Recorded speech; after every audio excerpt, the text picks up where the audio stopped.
down the hammer and pick up the pencil. You're about to listen to the Savvy Radio Show. Learn from real-life real estate investors, experience revealed with the Savvy Landlord as your host. Yeah, Savvy investors, you're back. You're going to wonder why you come back with this subject title is why is the flea market so powerful for you and your child? Now, how does this relate to real estate? Well, it relates to real estate in a big and mighty way. First of all, real estate, hopefully you're doing well and looking for buy-in deals and residual income.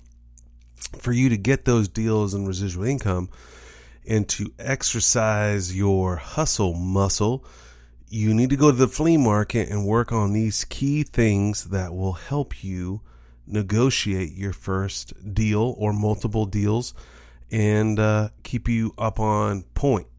So let's dive right in. My favorite, number one, negotiate. I don't know if you've been to a flea market. There's usually one in every area market. The cool thing is, how did I get a bug for flea markets? Well, I grew up broke with a single mother, and my mom, it was our activity as a child that we would go to Concord, California and go to the flea market there. Usually they're at drive-in movie theaters in Oakland. There's a flea market there on the weekends at the Coliseum. There's pretty much a flea market in every city that I'm aware of, major metropolitan or major city. Like there's indoor flea markets. We have one here in Oklahoma City called Paris. There's another flea market called Mary's Swap Meet. And there's a gem of skills and toys and deals could be had if you just look at it in an optimistic way. So without wasting any more time, number one, you get to work on your negotiating skills. And I really started doing this just for the body language, just for the rejection. When I see something that I want, and of course I don't necessarily need anything. I got too much stuff as it is. But I try to negotiate down on everything just for practice. Would you consider $10 for that item? And the guy, goes no. And then I flinch, or I work on my breathing. I go, oh, or I put my head down, or I grab my wallet. I turn my body a little bit. And I just work every time I go there, pretty much every weekend. I work on some sort of a negotiating technique. Like just this weekend, it's just random that you find stuff. Like I found a high-speed router that someone told me about. It's pretty crazy. It's a Netgear Nighthawk. Changed my life. As soon as I swapped out this router, my internet was like twice the speed. And I saw one. A friend of mine just got one. It's like $200 on Amazon. And I was walking in the flea market. Boom, I saw one on a table. I walked up to the guy and I was like, hey, I act like I don't know nothing about it. And I pick it up and it looks brand new. And the guy's like, yeah, I just got AT&T U version. He's like, I just paid $200 for it. And I said, how much do you want for it? And he pauses and says $50. And I go, and I just set it back down and I think about it. And, timing is everything. It's a certain time of the day. Flea market's kind of wrapping up around, 11 o'clock. And I said, would you take 40? And he goes, yes. So just there, I was willing to buy it. It was a $200 item. I was going to buy it regardless for $50. Maybe not, and I'm glad I did. I got it for 20% off, $40, actually more than that. What would you say? 75% off of retail, no tax, had it right then. Went back to the Crizzo, plugged it in, and bling, bling, fast internet at the house, router, Nighthawk, night gear. So go to the flea market, work on your negotiation skills. Number two, what I love about the flea market. Now, my child, she learns, number one, she goes into all this. Number two, with my child, is that I teach responsibility before. How much money are you going to start with? For example, we bought some stuffed animals, little beanie babies, and my daughter actually lost one of those beanie babies by walking around the flea market. And it was only a 50-cent beanie baby, but it was such a powerful teaching responsibility at the flea market. I'd rather not have this conversation. She lost it and she was sad, almost teared up, but it was only a 50-cent loss in my world, or her world, and her money. But, She learned how to take responsibility of her purchases, of carrying them, of planning, how I'm going to get it back to the truck, so on and so forth. So it teaches responsibility of money. Make sure you hold on to your money, what you buy, the things that you buy. So that's one thing that I taught with my daughter and my son. Number 3, my favorite, the main reason why I go to the flea market all the time for my kids is delayed gratification. I don't know if you've brought your child to a store and they go ballistic. They want this, they want that. You go to a grocery store, they want this cookie, this cereal, that cereal. You go to Target, they got it right up front. Walmart, boom, I got to have this. I mean, it's about 100 times. The great thing about the flea market is they earn their own money before we get there. $3, $5, and $3 goes a long way at the flea market. Quarter items, 50-cent items, $1 item. But I teach them to go through the whole flea market, all through the booths, about 100 booths or so, and make a decision. And just this last weekend, I took my son, and as soon as we stepped on to the flea market, boom, he bought a stuffed animal. His kid loves stuffed animals. Daddy Ball loves stuffed animals too. I like stuffed animals. So he bought this singing bear.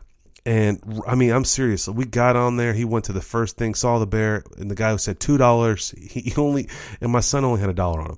That's all he got to earn that week, and $1, and he bought the one bear. Now, I was like, sure, Max, you sure you want this right now? I mean, we haven't even walked. Yes, Daddy, I want it. I was like, it's your money. You can do what you want to do.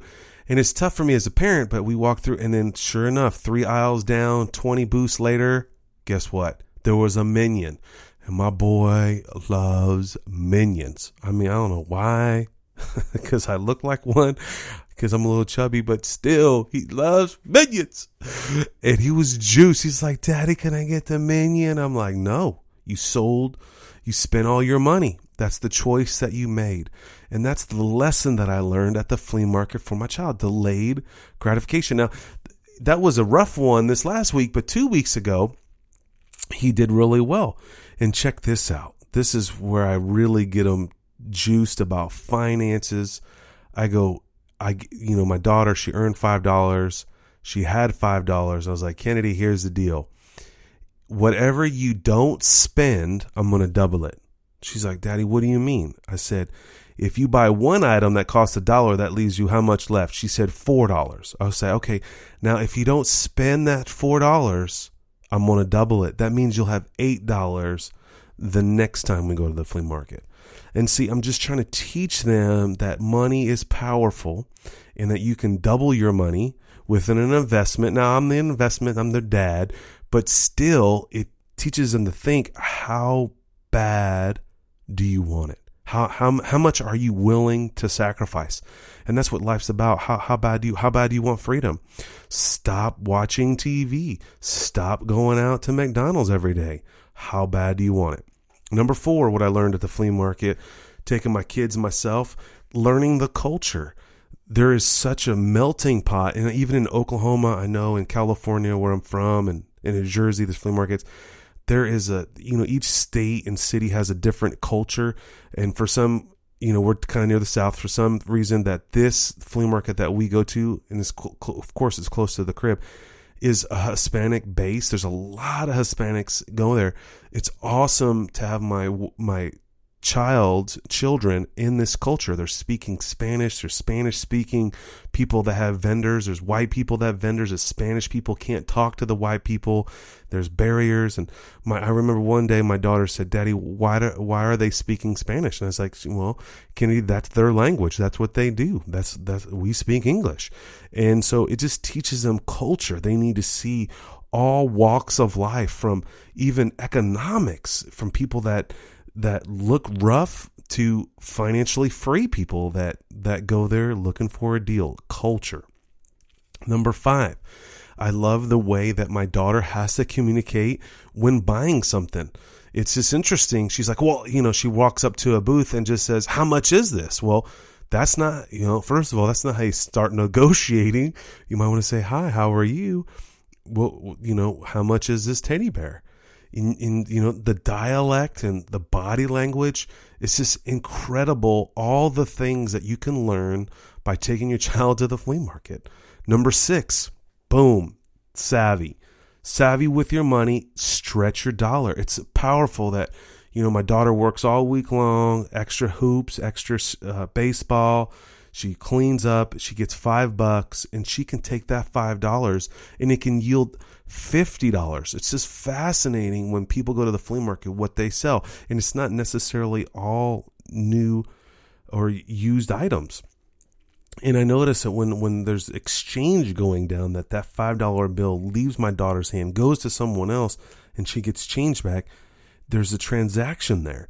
And it's savvy. She's stretching her dollar, and it's just an amazing experience. So you've got to go to the flea market just for yourself, just for rejection when you're negotiating. Number 7, exercise, physical. Fat boy, fat girl out there, go out. That's me. Go out and exercise. Put on a little Fitbit on your arm and see how many steps you walk going through all the aisles. See the sun, vitamin D. Hold your daughter or son's hand. It's a great, powerful, just exercise, and you're learning at the same time. I know this is a weird, funny subject to be on the Savvy Radio Show, but this is something that my wife and I were talking about. We went to the flea market as a family, even with my 2-year-old, and just watching her at 2 years old run up and try to buy something or ask us, and we got to tell them no, and we got to tell them why. But it boils down to quality time. Number 8, the final number today, is get out there and spend time with your child. For me, I enjoy the flea market, and it's just cool. My wife wasn't real big on the flea market. Now she likes it because she can get plants, we can get clothes, used, new. But the thing is, it's just whatever idea you come up with to grow, and I would love to hear about it. Email me, leave a voicemail on the SavvyRadioshow.com. But get out there and have quality time. You could do, I love this. I do it with my homies. I do it with my students. Let's go to the flea market if they're available. I asked Thomas Morgan out of nowhere when he flew in, what do I do on the weekend? I go to the flea market. But it boils down to quality time and building relationships. Anyway, my name is Stephen Van Kallenberg. I'm the author of The Savvy Landlord. I'm glad that you listened to the show. Leave some comments. Let me know what you think, and keep hope alive in whatever you do. Save money at the flea market so you can go buy assets. Thanks for listening to The Savvy Radio Show. Glide online and listen to our other motivating episodes at SavvyRadioshow.com. Connect on Twitter at LandlordBook, and always be buying assets.